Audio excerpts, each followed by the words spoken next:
All right, guys. So I'm with Amaro Lionheart. He's running for state senate. He's a Republican. And so I wanted to come out with him today, hit the streets of Tampa, and talk to the community, talk to we the people, and see what kind of questions, what kind of concerns they have here in Tampa, the local community. And this is a chance for them to ask Amaro directly to his face, which I think is kind of a cool opportunity. Amaro, what do you think about this today? This is a great opportunity to connect with the people. And this is something that we don't really see from our elected officials or even people running for office. Every time I'm out there canvassing or out there on the ground, people are always surprised to see that they're connecting with somebody that is running for office and hopefully, God willing, will be in office. So that is the most rewarding aspect of doing these things, is connecting directly with the electorate. And I wanted to say the reason why I thought this was really important is because we saw how Trump won the election.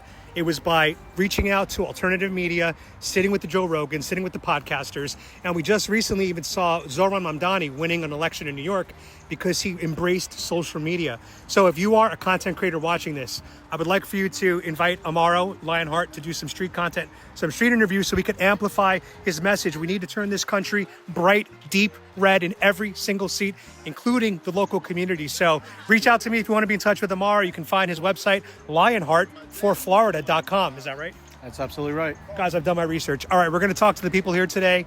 And as always, God bless Trump. God bless America. I got a guy here running for state senate. Nice to meet you, Amaro Lionheart. He's running here in Florida. So we wanted to bring him out to the community today and have you have a chance to ask him whatever question you want. Any complaints, concerns, ask him what he's going to do for Tampa. Anything you want. Honestly, I just want the government shutdown over. I don't know what you can do about that. I don't know if that's still going to be happening. When you run and get elected, that's what I want, is for things to go back to normal. Okay. Any semblance of normal. So where are you? Are you kind of a middle ground Republican? Are you far left, far right Republican? Like, where do you stand like that? Okay, so... Are you like a Ronald Reagan Republican? I would like to think of myself as a Ronald Reagan Republican, and I like to think of myself as a negotiator.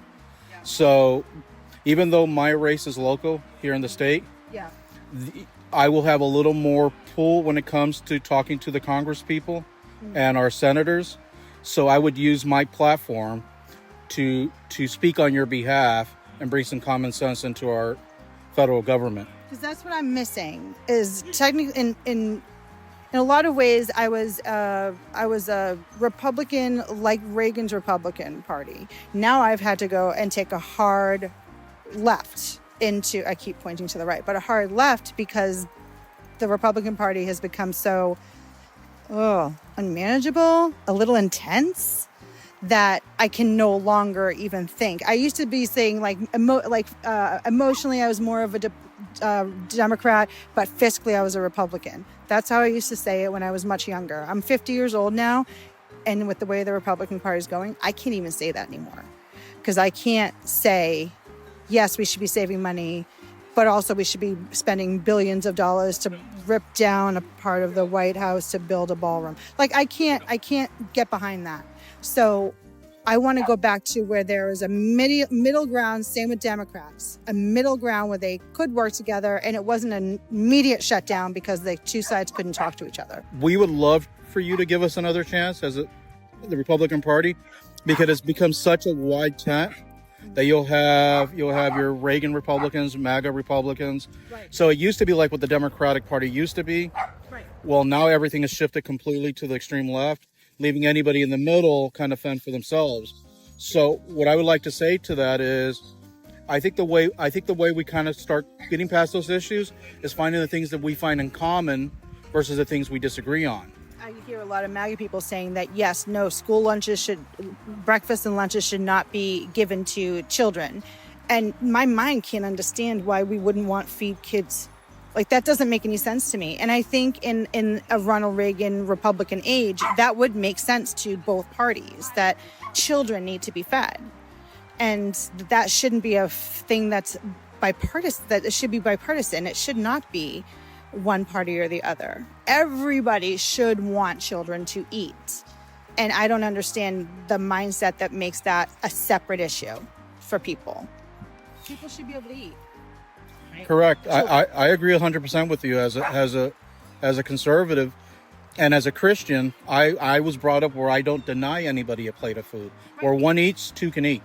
Yeah. So I do agree with you on that, but also we do have to have some type of responsibility coming from these foreign governments that allow their citizens to come in, and then we're just dumping lots of aid in there, and we're not seeing any type of reciprocal action from their part in terms of a taxpayer. But what we can do, like for example, as elected officials, we can do is go to these corporations and negotiate on behalf of the people. I'm big on private-public partnerships. So if I can take that burden off the taxpayers, and because of corporate responsibility and stewardship, let's say, for example, this meal today was brought by Coca-Cola. So you're looking for altruistic deeds from private companies to be altruistic. Here, this is your opportunity to show that you're in it with us and you're not just there to make billions upon billions of dollars. Let's put $1 million of that dollars back into the school system and feed children. Yes, that's exactly it. And even when it comes down to, let's say, the potholes on the road, a lot of companies utilize the roads, and most of our potholes come from large-scale trucks that shouldn't be on those particular roads. So by negotiating and say, hey, you use these roads every day, and you're losing a tire. Let's say you're losing a tire, and every time you lose a tire for one of these trucks, you're paying $1,200-$1,300. So it may be better for you to spend $300 to fill that pothole. And then we could take, that's $300 times however many potholes there are, and that we're talking about $7 million. Now that's $7 million less than you have to pay as we consumers and taxpayers. And then on top of that, we're now looking at where can we invest those other $7 million. Now we can invest it into the homeless population, make sure that they're getting fed. Then we can invest it into our kids. At the end of the day, it's not these kids' fault that they're here. Their parents made a decision. I think that's a big understanding, is that they don't make a choice whether or not they're here. Their parents decide where they go, when they go, and how they get there. So maybe those parents are in the wrong, but those kids are suffering because of it. And I'm sorry, my Hispanic friends are now waving me on saying, let's get the hell out of here. So I Thank you for appreciate stopping. it. Yes, Appreciate it. Was this useful for you to stop and talk to someone running for the state senate? I think it was. I think it's always useful to have to express your thoughts, and then to see what the behind the thought of somebody that may not be thinking. Although he seems very middle of the ground, conservative. I will say I'm a MAGA Republican, actually. Yeah. And I will say that the only reason why SNAP, there's an issue right now, Trump does support SNAP in concept for the true needy. But there's a lot of people that have made welfare a lifestyle. And there's also a lot of illegals that are taking advantage of our systems. My two friends are MAGA. Trump wants to weed it. Oh, they're MAGA? Yeah. The two Latino friends? Yes. Oh, God bless them. Give them the cards. Give them the cards. Thank you so much. Well, no, Great they for won't stopping. take any soliciting. But, All good. But they make their Here's my choices. card, by the way. Thank you. Nice meeting you. To disagree. Thank you. Have them vote for us, please. Excuse me, guys. I'm sorry to bother you. I have a guy running for state senate. We wanted to bring him out to the community and allow you guys to ask him any questions or concerns that you might have. You're visiting from Chicago. You're visiting from Chicago? Yes. How's it going in Chicago? It's going good. Is it snowing already? No, not yet. It's supposed to snow tomorrow. Oh, are you going to be here instead? Yes. Good. Yes. Stay here as long as possible. All right. Thank you. Enjoy Florida. Have a good day. Hey guys, I have a guy running for state senate. We wanted to bring him out to the community and give you guys a chance to ask him any questions you have. Thank you, but we're not Floridians. Where are you from? It's complicated. Okay. We live in Europe, actually. We live in Barcelona. You live in Barcelona. Barcelona. Barcelona. Wow, that's amazing. Yeah. Good What's luck. that? Congratulations. Yeah, good luck to you. Can I ask you a quick question? Sure. As a person right here. I am a person. Well, me too. It's it. So here in the state of Florida, what can we do to make it better for you visiting from another country? Well, actually, we're considering investing in Tampa. So what we want to know, and we've been looking at properties for sale in the area. We're staying on Harbor Island with some friends. And Beautiful. We're seeing a lot of growth, a lot of money being put into the community for development. How is Tampa going to sustain that? What is what's driving the economy in Tampa? That is a great question. Yeah. So you're talking to the only candidate and possibly the only person in the entire country that has a full economic plan for the state. What's going to end up happening is we're going to bring so much industry into here, manufacturing, fintech. So that's going to provide jobs. On top of that, we're looking to also amplify our housing. So that will bring down the cost of housing for residents.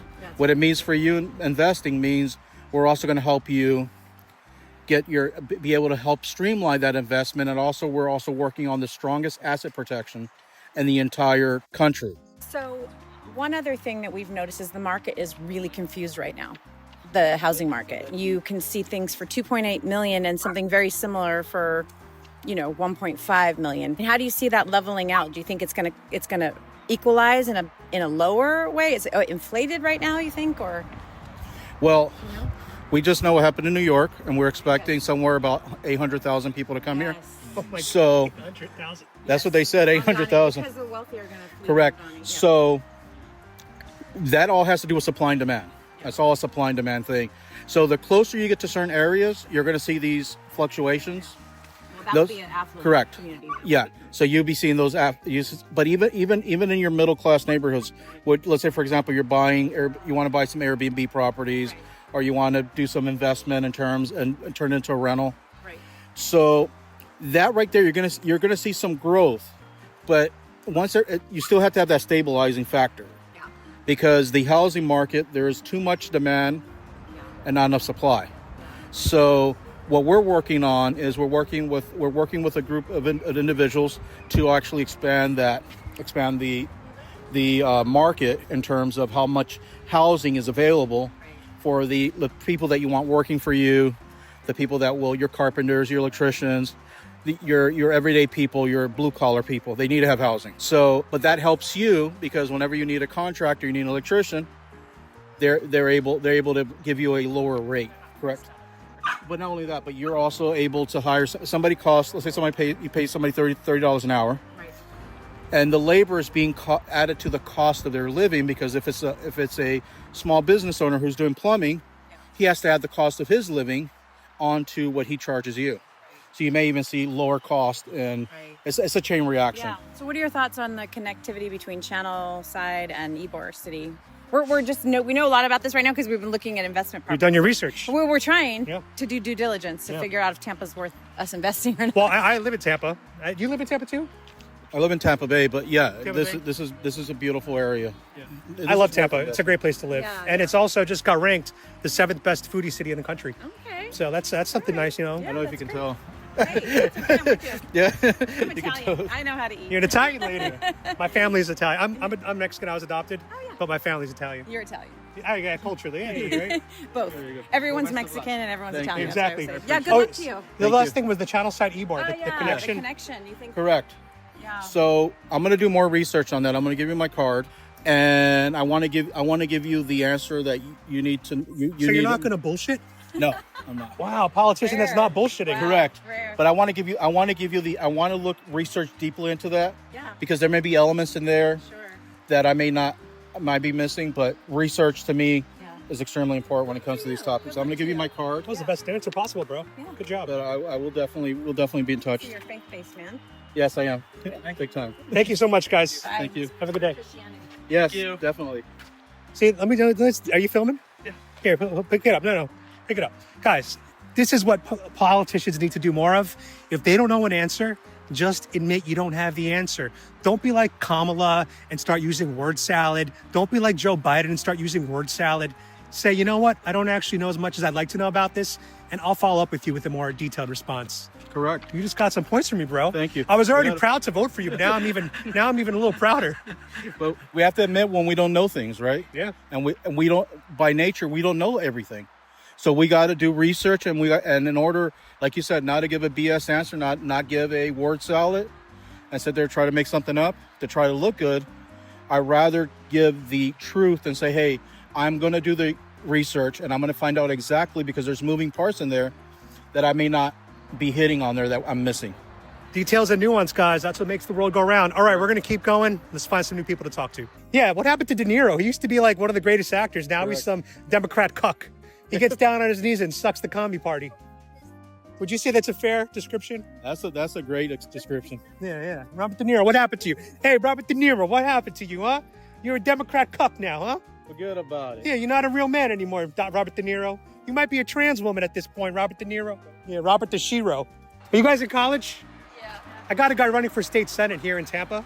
We're bringing him out to the community to let you guys ask him whatever you want about his policies, any concerns you have about Tampa. Do you guys want to provide any questions or I honestly don't know what we would ask. head empty? I'm not really I don't really have any well-versed in specific that, questions. so I wouldn't really know. I guess what's wrong with Tampa that you want to make better?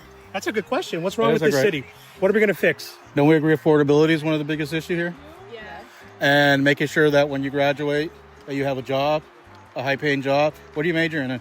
I'm a biology major for pre-vet.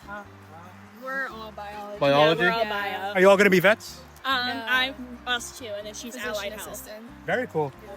So more jobs? More jobs. So you see we live in a very eco-friendly system here. Yeah.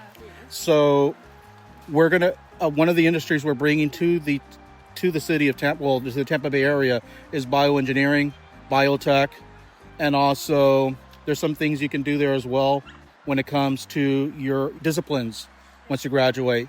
But one of the biggest things I'm going to focus on is affordability. So that way, when you're ready to buy your first homes and live that American dream, that you're able to actually not go into this serious amount of debt, pay 30 years and have to work 3 jobs. I want to make sure with your first job, you're able to afford that. And the way we're going to do that is, one of the biggest things I talked to somebody else about was supply and demand. We're going to make sure there's supply for you to be able to live affordable, have a family one day, and be able to live a fruitful life. So Let me just say this, guys. 50 years ago, the average home loan price for the first-time home buyer was like 25. Today, it's 53 years old. So your generation has been absolutely decimated by inflation and prices. So if we could build more buildings here in Tampa and get more houses, then prices will go down and you guys can afford a home in the 20s. Wouldn't that be nice? Perfect. Yeah. All right. Honestly. Amaro Lionheart. All right. Lionheartforflorida.com. Lionheart for Florida. Thanks for stopping. Thank you. Good luck in college, guys. Good luck. Yep. And my channel's Adam Francisco. That's we're going to be having the video on YouTube. Adam Francisco. Are those your dogs? Those are my dogs. Yeah, if I keep them too close, then they start barking even more than they already are. What is it on? Like YouTube, Instagram, like? It's going to be, we're going to have clips for everything. TikTok, Instagram, YouTube. What is it So called? Adam Francisco. Yeah, on YouTube, TikTok, Instagram. Even when they don't know they got a concern. Even when they don't know they got a concern. They walked up to us and like, yeah, we don't have any concerns. Wait a second, we do. And that's the beauty. Most people, no matter where they live in this country, there's something that they know that should be fixed, can be fixed. And when it comes to affordability, there's only one choice this upcoming election. Yep. That's Amaro Lionheart. Yes, sir. If you want your prices in Tampa to go down, you got to vote for this guy. Amaro Lionheart. Lionheart for Florida, right here, guys. Yep. Vote him in. That's right. That's right. Thank you. You guys seem like a nice couple. I have a state Senate guy running, and we're asking Tampa if they have any concerns, questions they want to ask him about his platform. Sorry, who? Amaro Lionheart's running for state Senate here in Tampa, and we're bringing him out to the community so that you guys can ask him any questions about Tampa, what he's going to do. Is there anything on top of your mind? I'm not really too good with politics, so. But is there an issue that's important to you? Let's say, for example, affordability. Are you guys going to school? Yes. So, like, what are you majoring in? Engineering. Engineering? Health sciences. Cool. So what this means for you is, in my economic plan, once you guys graduate, I don't want you guys leaving the state, going someplace else. I want you here in Florida, investing back into the economy, and we're going to make it very simple for you to do that, because once you graduate, we're going to bring in so many jobs that your heads are going to spin. I think that's a good thing. And on top of that, we're going to create investment zones. And this area is really picking up for biotech, fintech, and other industries that we are actually going to look into creating what we call tax zones or economic zones, where we can actually get into development. And I think one something pretty big that you guys are going to have to deal with is affordability, right? Isn't that really important, affordability? So we're going to look towards actually helping you with your housing in the sense of providing more housing, not less housing, and then pricing you out so that way you can have the American dream. I think that's an important thing, right? You having that American dream. And it looks like you guys are dating. So one day you're hopefully going to have some beautiful kids, and he's going to make sure you have a house to grow up in with your family. All right? Where are you going to get the money to be able to financially support this idea, this goal? That's a great question. So the way we get the money to do that is all of these companies are investing. Now we're going to have a brain drain coming out of New York in the with the election that's over there. You guys heard about New York? They just elected the New York mayor, Zohran Mamdani, and it's estimated about 800,000 New Yorkers are going to be moving down to Florida within the next year. That's a lot of people, right? Yeah. So that's going to be a lot of those people moving here. Those are going to be job creators. That's good for you, especially as an engineer, because they're going to bring a lot of engineering firms down here. It depends what type of engineer you're going to, whether it's civil. If you're doing civil, you're going to have so much work because of all the development that's going on. If it's electrical, you're going to definitely have a lot of work because of all of the data centers that are popping up. So the way we get the money from that is called private investment or private equity. They're investing into our economy. We're not, as the government should never tell you that we're the ones that are going to propel the economy. What we do is we make it simpler for companies to invest and provide jobs. Once you become a job creator, because most engineers have their own firms, right? You're gonna provide jobs for students that are going to college. You're gonna provide jobs for your recent graduates, right? So one day you're gonna be providing jobs, and what is the best thing to do is to reinvest in your community, right? So that is how we get this funded, is companies investing in their community again, rather than government. Government does play a small part in that, but the less government we have, the cheaper it is for me, you, and everybody else, because inflation, which is one of the biggest things, inflation is another tax. It's another added tax. And we just had the worst inflation of our lifetimes under the last presidency. Correct. You know, under Joe Biden, inflation hit record highs for our lifetime. Correct. So I want to make sure when you're ready to have a family, when you're ready to settle down, when you're ready to buy a home, that you're able to realize that dream. Awesome. Good answer? Yeah. Awesome. Well, good luck in your engineering degree. Thank you. Good luck with the family and everything. Nice to meet you guys. And here's my card, by the way. Yeah, check them out. Yeah, check me out. All right. So how was your first time hitting the streets of Tampa and creating some social media content? It was actually fantastic. And again, how I started this, the most rewarding part is actually connecting with the folks here on the ground level in the trenches. These are the people that when you get elected, you're going to represent. And I want to make something very clear. Once I get in there, I'm going to have an open office policy, and whatever you need, I am going to be there for you. I'm not going to be one of those politicians that get lost and you see every 4 years. I'm in the trenches. I'm always going to be here with you, and we're going to push common sense conservative policies that actually have a net positive effect on your wallets. That's well said, guys. So if you want to see more, go to lionheartforflorida.com. You guys can make a donation there on his site to help fund his campaign by We the People. And so we had a great time today. We're going to do a part 2. And let me know in the comments if you have any questions for Amaro. I'll check out the comments. I'll respond to you guys. And thanks again, Amaro. Appreciate your time out here today. Thank you, brother. Thank you. And as always, God bless Trump. And God bless America. And God bless Charlie Kirk.